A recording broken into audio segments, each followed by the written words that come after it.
Olá, eu sou o Charles Celante e seja muito bem-vindo a mais um vídeo aqui no canal. No vídeo de hoje eu não vou tomar como base um livro novo. Minha proposta é de analisar livros, entretanto, algumas vezes, como eu comentei, eu posso acabar retomando algum livro, algum conteúdo. E é o caso de hoje. Eu decidi retomar o conteúdo do nosso vídeo sobre autoestima porque teve uma pergunta muito interessante aqui no vídeo, nos comentários, e eu acho legal a gente poder expandir um pouquinho com base nessa pergunta. Então eu vou ler para vocês o que eu tenho aqui. A pergunta é do Eduardo. Foi bem bacana a pergunta dele, eu vou ler ela integralmente aqui para vocês. No vídeo, só para contextualizar, no vídeo eu falei que é importante que nós tenhamos uma autoestima elevada com a finalidade da gente poder perceber quais são as ferramentas que nós temos para lidar com as situações da nossa vida. E perceber também a quantidade de situações com as quais a gente já lidou e assim a gente perceber qual é o nosso aparato, digamos assim, quais são as ferramentas que nós temos dentro de nós para lidar com as situações. E aí, automaticamente, a nossa autoestima se eleva. E o Eduardo perguntou o seguinte, eu vou usar a colinha aqui para eu ler. Uma autoestima elevada não bateria de frente com uma das virtudes que seria a humildade? Com uma construção de uma autoestima, não teria o fortalecimento de alguns egos que vão contra as virtudes que queremos expressar? E eu achei essa uma pergunta bem legal, eu respondi ela aqui, eu não vou ler a minha resposta, porque eu vou trabalhar de forma até mais aprofundada agora. Mas eu achei muito bacana a pergunta que o Eduardo fez e eu vou responder ela aqui e a gente vai trabalhar um pouco com isso. Percebam que uma autoestima elevada não vai bater de frente com a execução de virtudes, não vai bater de frente com a formação do indivíduo, não vai bater de frente com a sua evolução espiritual, o que quer que seja, como você queira chamar, o que você está buscando. Por quê? Por que ela não vai bater de frente? Por quê? Porque ela deve estar calcada na realidade. Uma autoestima elevada, de forma real, ela só pode se concretizar se ela estiver pautada na realidade. O que é isso que eu quero dizer? O que eu quero dizer com realidade? O que eu quero dizer com estar pautada na realidade? A gente precisa prestar atenção nos frutos das nossas atitudes. Que tipo de fruto que as minhas ferramentas, que a forma pela qual eu estou lidando com o mundo, que tipo de fruto que está gerando? São frutos positivos? São frutos negativos? Eu estou fazendo bem às pessoas que me cercam? Eu estou servindo as pessoas? A partir do momento em que eu consigo responder a essas perguntas, eu começo a ter uma noção real das minhas ferramentas, das minhas atitudes. E se os resultados estiverem sendo positivos nesse sentido, se eu estiver aplacando um pouco a dor do outro, se eu estiver ensinando algo a alguém, se eu estiver ajudando as pessoas que estão ao meu redor, servindo para alguma coisa, eu posso então ter a minha autoestima elevada nesse sentido.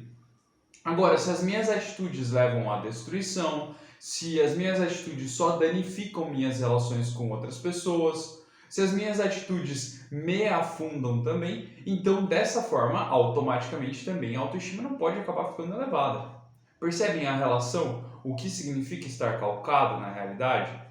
Quando a gente trabalha, e o caderno de exercícios também traz um pouco disso, quando a gente trabalha a autoestima, nós estamos trabalhando na nossa relação com os outros. É claro, na nossa relação conosco, mas isso vai afetar diretamente na relação com os outros. Eu recentemente pude entrar em contato com um conteúdo que explica bem isso, que é no sentido de sacrifício.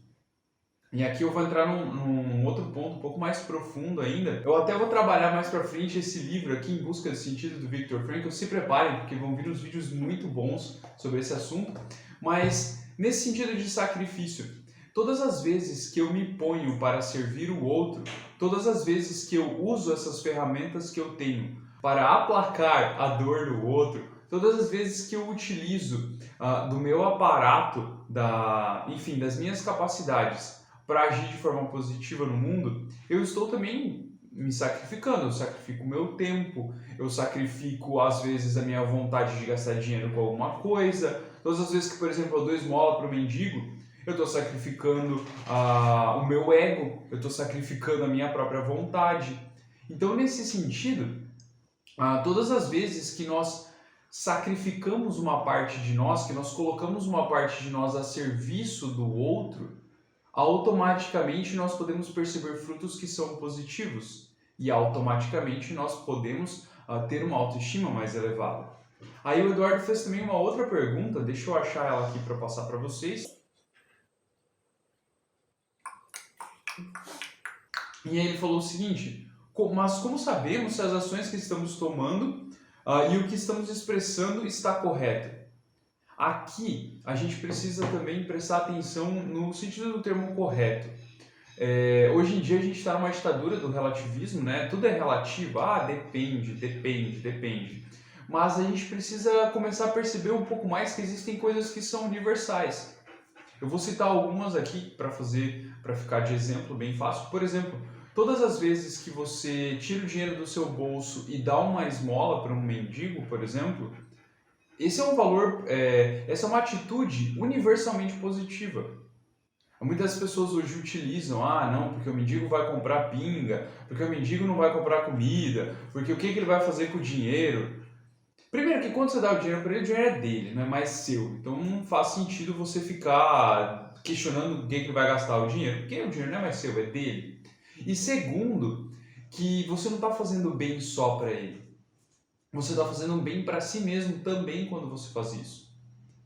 Ao aplacar a dor do outro, ou pelo menos dar a possibilidade dele aplacar a dor quando você dá o dinheiro para ele, você também está fazendo um bem para si mesmo. Percebe? Outra coisa, por exemplo, você tem alguém adoentado na sua família, um parente ou um amigo próximo, sei lá, alguma coisa assim, e você sacrifica parte do seu tempo para estar com aquela pessoa, para cuidar dela, isso é universalmente positivo.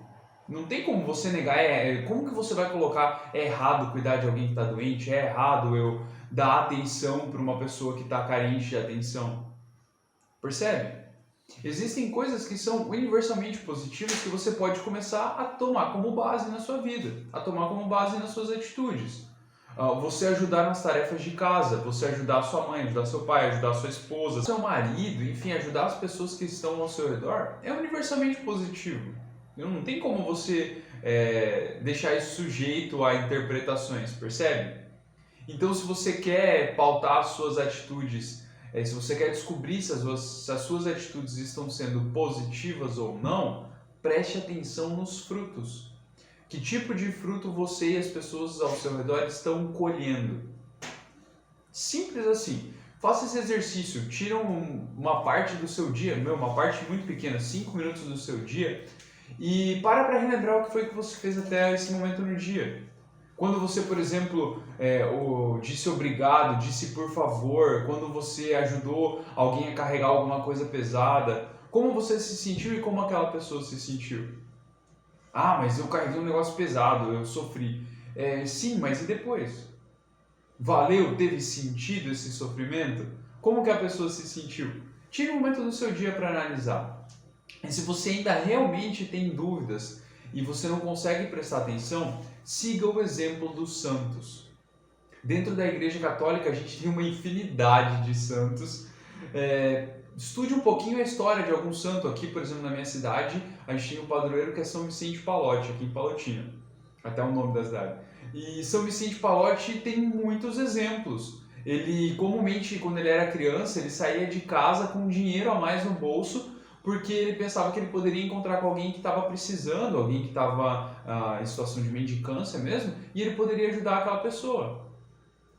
Poxa, esse é um exemplo bacana de ser seguido. Se eu tenho essa possibilidade, se eu consigo fazer isso, ótimo. Ele também dava atenção para as pessoas doentes, e ia cuidar das pessoas doentes. Ele também, inclusive, tem um fato de que estava no inverno, enfim, se não me engano, no período de inverno mesmo, muito frio, e ele passou por uma pessoa na rua que não tinha um casaco, nada. Ele tirou do próprio casaco, o único que ele estava usando para caminhar na rua, e deu para aquela pessoa. E ele ajudou aquela pessoa. Que tipo de fruto que ele colheu? Então, se você quer ter um guia para seguir de atitudes positivas, e aí fica uma dica muito legal, estude histórias de santos. A gente tem uma porrada. Você não precisa ser católico para estudar a história de santo. Procura a história, pega na internet, muito fácil. Se você quiser, compra um livro, tem muito livro contando a vida, biografias de santos, e aprenda com eles. Siga os exemplos deles, copie mesmo, na cara dura. Vai lá e faz alguma coisa que um santo fazia, vai lá e começa a fazer. E você vai perceber que tipo de resultado você vai ter na sua vida a partir disso. Você vai perceber as obras, você vai perceber os frutos das suas obras, na verdade. Beleza? Esse é um vídeo que eu queria fazer uma explanação mesmo, porque eu achei muito legal a pergunta que o Eduardo fez, e isso levantou mais questões. Então, se você tem alguma dúvida, se você tem algum comentário, alguma ideia que te veio, comenta no vídeo e quem sabe a gente pode aprofundar isso num outro vídeo. Se você comenta algum tema, alguma coisa que você acha interessante, fica à vontade. Beleza? Então, encerramos por aqui hoje. É um vídeo partindo ainda do caderno de exercícios, mas a gente pôde aprofundar um pouco mais, a gente pôde falar de sacrifício, a gente pôde falar de cuidado com o outro e dos frutos das nossas obras. Vale aí essa reflexão. Então, se você não está inscrito, fica à vontade, se inscreve no canal, ativa as notificações, porque eventualmente é complicado do YouTube entregar as notificações, então ativa ali ainda e pega o costume, dá uma passadinha no canal. Toda terça e quinta tem vídeo sendo postado aqui. Às vezes eu vou postar de madrugada, depende, mas se eu não fui dormir ainda, não troco o dia, então vai ser sempre de terça e quinta os vídeos. Fica atento, quinta-feira já tem mais coisa. Então, até a próxima, fiquem com Deus.